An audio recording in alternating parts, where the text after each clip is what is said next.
अध्यक्ष महोदय, वंदे मातरम को केवल साहित्य या राष्ट्रगीत की सीमाओं तक सीमित नहीं किया जा सकता।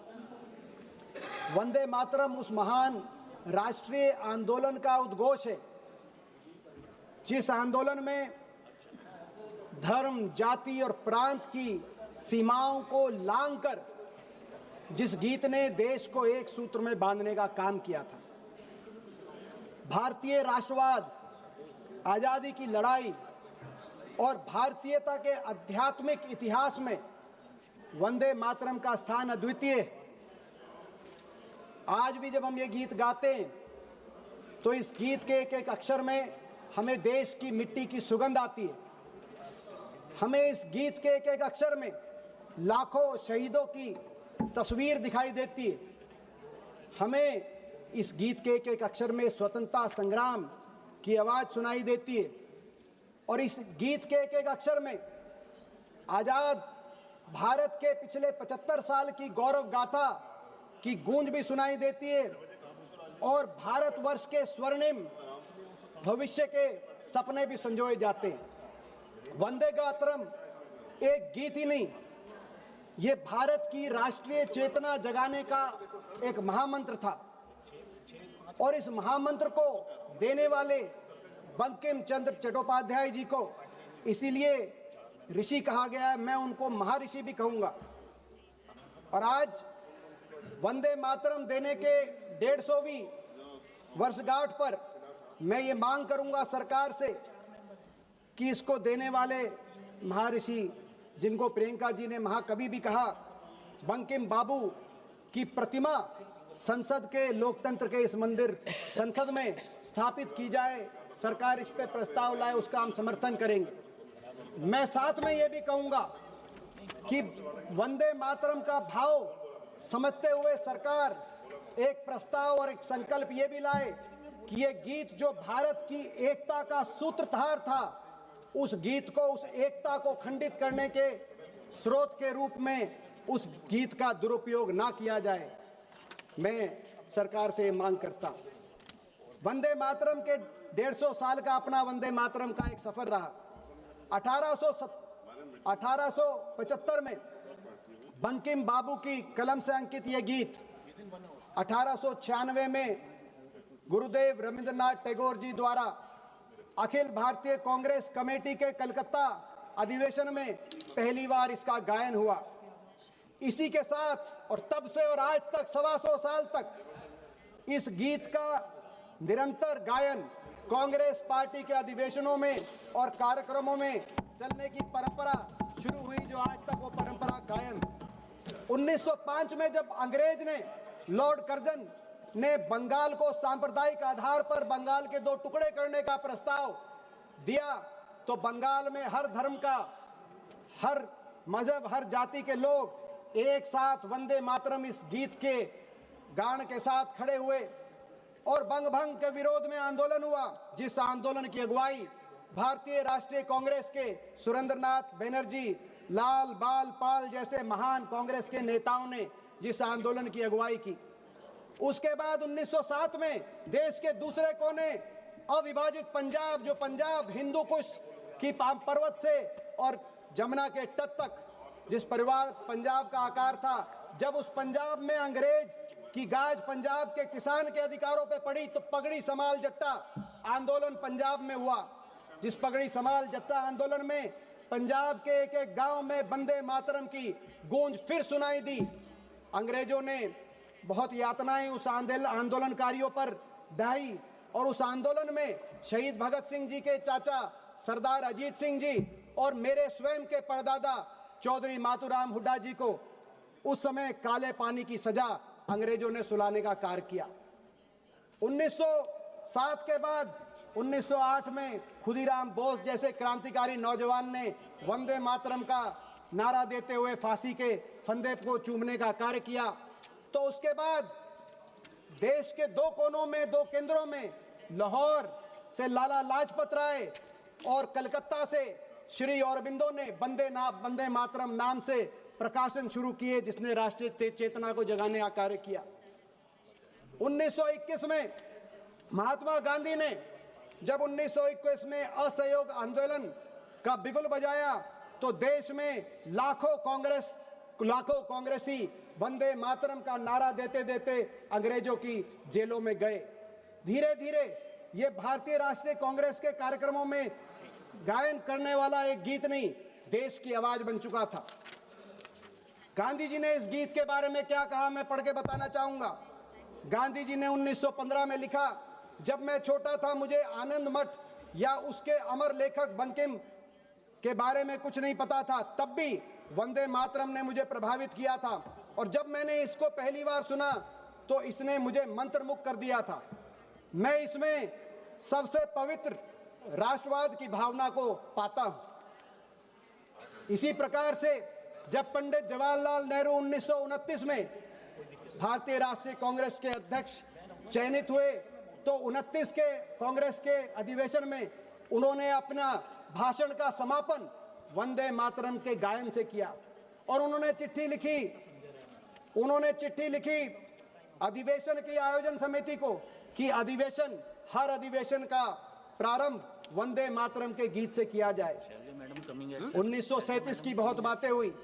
1937 में भारतीय राष्ट्रीय कांग्रेस ने गुरुदेव रविंद्रनाथ टैगोर जी के प्रस्ताव को हूबहू स्वीकार करते हुए वंदे मातरम को राष्ट्रीय गीत के रूप में स्वीकार किया। लेकिन उसके बाद क्या हुआ? उसके बाद जब कांग्रेस वर्किंग कमेटी ने, केंद्रीय कार्य समिति ने यह प्रस्ताव पारित किया तो अंग्रेजों के महापिट्ठू मुस्लिम लीग के मोहम्मद अली जिन्ना ने इसका विरोध किया और कहा कि कांग्रेस केवल हिंदुओं तक सीमित हो गई है और मुस्लिम विरोधी हो गई है। और जब मोहम्मद अली जिन्ना ने यह कहा तो मोहम्मद अली जिन्ना को मैं रिकॉर्ड पे लाना चाहूंगा। अध्यक्ष महोदय, मोहम्मद अली जिन्ना का मुंह तोड़ जवाब पंडित जवाहरलाल नेहरू ने दिया। 6 अप्रैल 1938 को पंडित जवाहरलाल नेहरू ने जिन्ना को एक करारा पत्र लिखा और कहा, मिस्टर जिन्ना, याद रखिए वंदे मातरम गीत भारतीय राष्ट्रवाद के साथ पिछले 30 साल से अधिक समय से गहराई से जुड़ा हुआ है। इसके साथ अनगिनत बलिदान और भावनाएं जुड़ी हुई हैं। लोकप्रिय गीत किसी आदेश से पैदा नहीं होते, ना उन्हें जबरन थोपा जा सकता है, ये जन भावनाओं से उपजते हैं। पिछले 30 साल से अधिक समय में ऐसा कभी नहीं माना गया कि वंदे मातरम गीत में कोई सांप्रदायिक भाव छुपा है और इसे हमेशा से भारत की प्रशंसा में देशभक्ति का गीत माना गया है।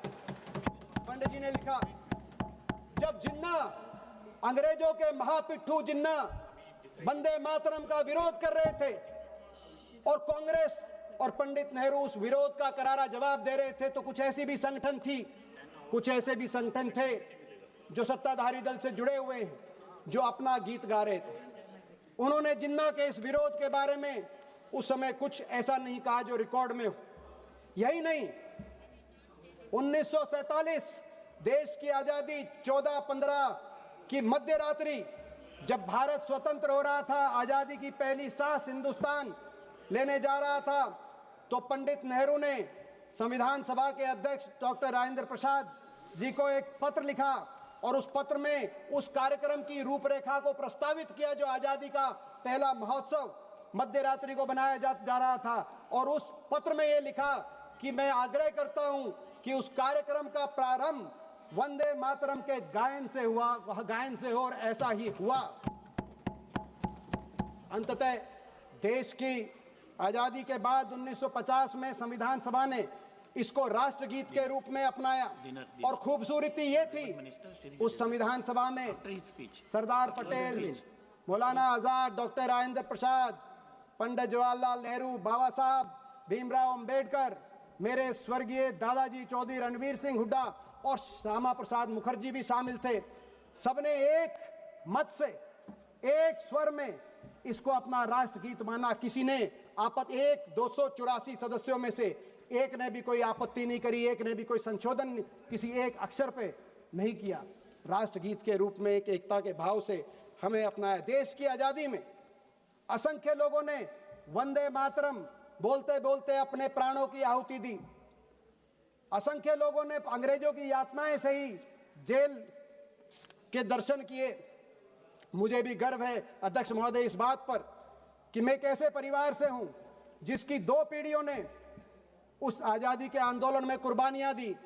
मेरे परदादा जी को अंग्रेज ने काले पानी की सजा सुनाई तो मेरे खुद के दादाजी 8 साल तक ब्रिटानिया हुकूमत की काली कोठड़ी और जेलों में रहे, जिनमें से 4 साल उनको सजा वंदे मातरम के गायन के बाद हुई। और उन्होंने जब अपनी आत्मकथा लिखी तो उस आत्मकथा का नाम, चौधरी रणबीर सिंह जी की आत्मकथा का नाम song of freedom Vande Mataram के नाम से उन्होंने अपनी आत्मकथा लिखी। ये भाव था। आज वर्तमान संदर्भ में जब हम वंदे मातरम का गायन करें तो हमें वंदे मातरम गीत के अर्थ को भी गहराई से समझने की आवश्यकता है।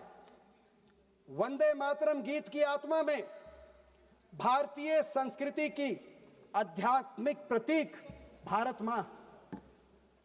मगर प्रश्न उठता है, बहुत सी जन्मभूमि अपनी जन्मभूमि को पिता कहते हैं, बहुत से मुल्क कोई बंधु कहते हैं, कोई भाई कहते हैं, बहन कहते हैं, मगर मां ही क्यों? भारत मां ही क्यों?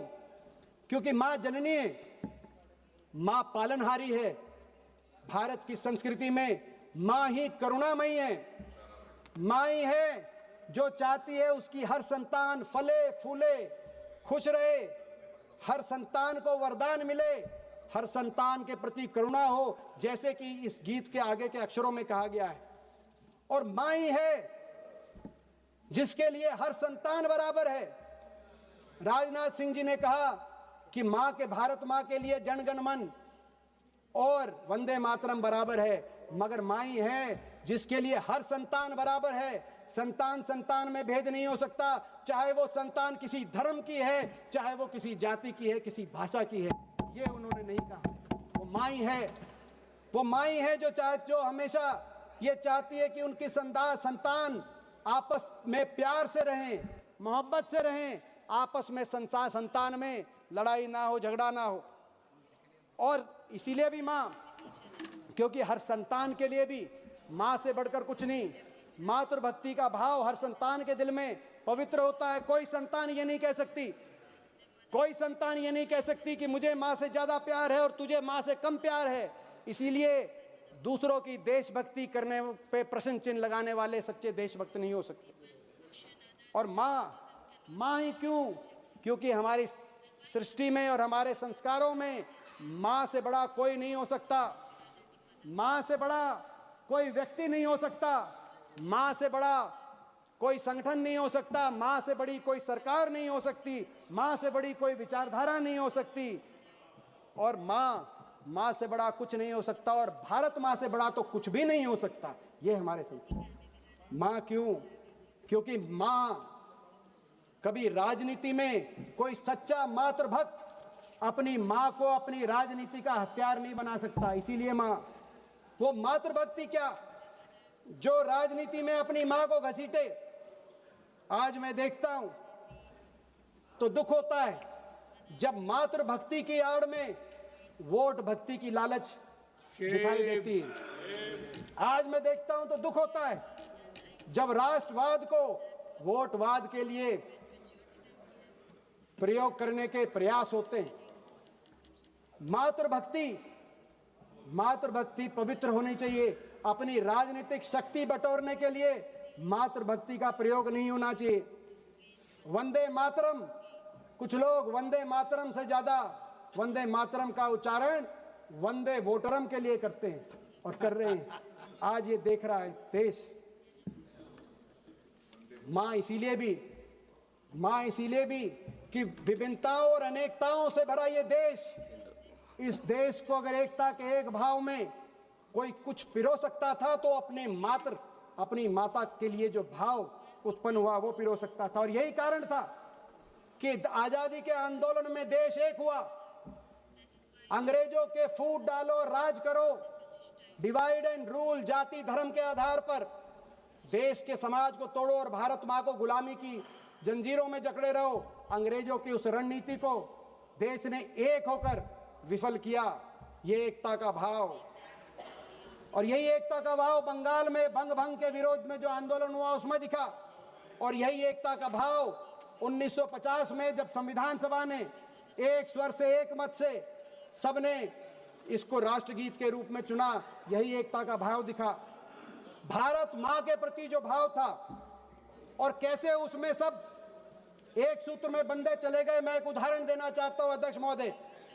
शाहजहांपुर से आए दो दोस्त पंडित राम प्रसाद बिस्मिल और क्रांतिकारी अशफाक उल्लाह खान, दोनों को अंग्रेजों ब्रिटेन हुकूमत ने जब फांसी की सजा सुनाई तो अशफाक उल्लाह खान क्या लिखते हैं, फांसी से लटकने के पहले उनकी कलम क्या लिखती है, उन्होंने लिखा, मैं पढ़ना चाहूंगा। अशफाक उल्लाह खान ने लिखा, जाऊंगा खाली हाथ मगर ये दर्द साथ ही जाएगा, जाने किस दिन हिंदुस्तान आजाद वतन कहलाएगा। बिस्मिल कहते हैं, फिर आऊंगा फिर आकर भारत मां तुझको आजाद कराऊंगा। जी करता है मैं भी कह दूं पर मजहब से बन जाता हूं, मैं मुसलमान हूं, पुनर्जन्म की बात नहीं कर पाता हूं। हाँ खुदा अगर मिल गया कहीं तो अपनी झोली फैला दूंगा और जन्नत के बदले उससे यहां ही पुनर्जन्म मांगूंगा। कह रहे हैं एक मुस्लिम युग के हृदय में देशभक्ति क्या हिलोरे मार रही थी। वो कह रहे हैं अगर खुदा मिल गया तो पुनर्जन्म की इजाजत नहीं है, लेकिन मैं उससे जाके मांगूंगा और भारत मां की गोदी में पुनर्जन्म की खुदा को जाकर बात कहूंगा। लेकिन फिर भी कुछ लोग विवाद खोजते हैं, नारों में विवाद। कुछ लोग ये नारा इससे अच्छा है, वो नारा इससे अच्छा है। कुछ लोग कहते हैं मैं ये नारा बोलूंगा, कुछ लोग कहते हैं मैं ये नारा बुलवाऊंगा। नारों में तुलना नहीं हो सकती। देशभक्ति की भावना पवित्र है कि नहीं है किस नारे के पीछे, ये इस बात की चर्चा तो हो सकती है, लेकिन नारे में तुलना और नारों में विवाद से देश का भला नहीं हो सकता। बहुत से नारे आए, भारत माता की जय, ये नारा गूंजा। महात्मा गांधी, पंडित जवाहरलाल नेहरू, सरदार पटेल, कांग्रेस पार्टी और आजादी के आंदोलन की सभाओं में भारत माता की जय का नारा गूंजा। वंदे मातरम, बंकिम चंद्र चटर्जी के कलम से वंदे मातरम आया तो नारा आया जय हिंद का। नेताजी सुभाष चंद्र बोस, आजाद हिंद फौज, हम कैसे भूल जाएं, जय हिंद का नारा आया। हम शहीद आजम भगत सिंह को कैसे भूल जाएं, जिन्होंने इनकलाब जिंदाबाद और हिंदुस्तान जिंदाबाद का नारा दिया। हम कैसे भूल जाएं अजीमुल्लाह खान को, जिन्होंने मादरे वतन हिंदुस्तान जिंदाबाद का नारा दिया। नारे राष्ट्रभक्ति के नारे, भारत माता की वंदना के नारे और इन वंदना के नारों में विवाद, ये देश हित में नहीं है। देश की आजादी के बाद हमने पिक्चर देखी एक आनंद मठ, जहां लता मंगेशकर जी ने वंदे मातरम का गीत गाया, और हमने देश की आजादी की 50वीं सालगिरह पर AR रहमान द्वारा वंदे मातरम, माँ तुझे सलाम, अम्मा तुझे सलाम का गीत भी हमने सुना।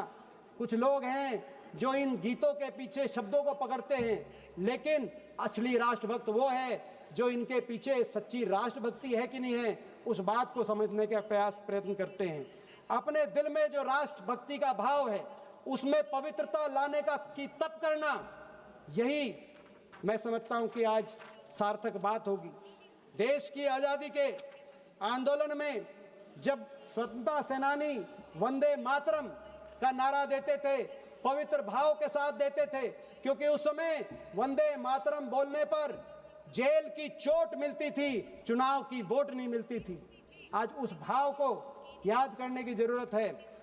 आज मगर आजाद हिंदुस्तान के 75 वर्ष पे भी मैं कुछ कहना चाहूंगा। आज हम वंदे मातरम का उद्घोष कर रहे हैं तो पिछले 75 वर्ष के आजाद की गौरव गाथा को भी हम याद कर रहे हैं।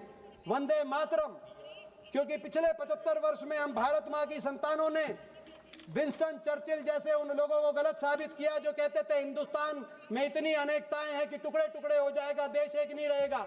लेकिन पंडित जवाहरलाल नेहरू, बाबा साहब अंबेडकर और सरदार पटेल ने जो देश की नींव रखी, उस नींव पर चलकर देश 75 साल में एक भी रहा। देश ने अपितु अपने में सिक्किम जैसे देश को एक तरफ मिलाया तो गोवा से पुर्तगालियों को भगाने का काम किया। इसीलिए वंदे मातरम इसीलिए कि वंदे मातरम के विरोध करने वाले मोहम्मद अली जिन्ना के पाकिस्तान को दो टुकड़े करके हिंदुस्तान ने दुनिया के भूगोल को बदलने का काम किया।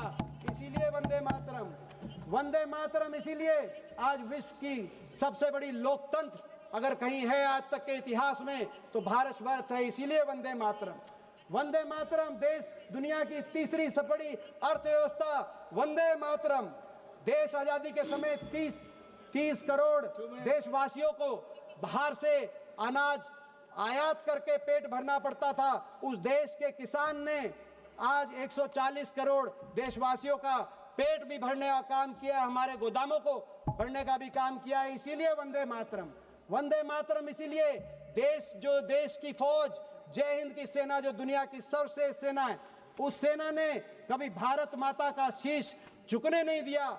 इसीलिए वंदे मातरम हम क्योंकि सबसे प्राचीन सभ्यता है मगर सबसे युवा देश है, ओल्डेस्ट सिविलाइजेशन मगर यंगेस्ट नेशन। इसीलिए वंदे मातरम इसीलिए क्योंकि नेहरू जी के कार्यकाल में बने IIT, IIM, एम्स से निकले डॉक्टर और इंजीनियर दुनिया के जब कोने कोने में गए तो पूरी दुनिया ने माना कि सबसे सर्वश्रेष्ठ अगर डॉक्टर इंजीनियर कहीं से आए हैं, प्रोफेशनल आए हैं तो वो हिंदुस्तान के माने गए। इसीलिए वंदे मातरम इसीलिए जो इसरो बनाई गई, उस इसरो के माध्यम से अमेरिका के मुकाबले 20% ही बजट में हमारा मंगलयान मार्स पहुंच गया। इसीलिए वंदे मातरम इसीलिए देश के सामने जो आंतरिक चुनौतियां आई पिछले 75 साल में, अलगाववादी ताकतें, आतंकवादी ताकतें, उन्होंने जब सर उठाया तो हमने जो कुर्बानी देनी थी लाखों लोगों ने कुर्बानी दी। हमारे पूर्व प्रधानमंत्री इंदिरा गांधी जी ने भी अपनी जान की कुर्बानी दी, राजीव गांधी जी ने भी अपनी जान की कुर्बानी दी, लेकिन इन आतंकवादी अलगाववादी विचारधाराओं को पनपने नहीं दिया और देश को एकजुट रखा। आज भी भारत माता एक है। इसीलिए वंदे मातरम इसीलिए कोई चाहे ना चाहे इस देश को आगे लेके जाने में सबका योगदान था, सबका योगदान है और सबका योगदान रहेगा। भारत माता सबकी थी, भारत माता सबकी है, भारत माता सबकी रहेगी। इसीलिए वंदे मातरम।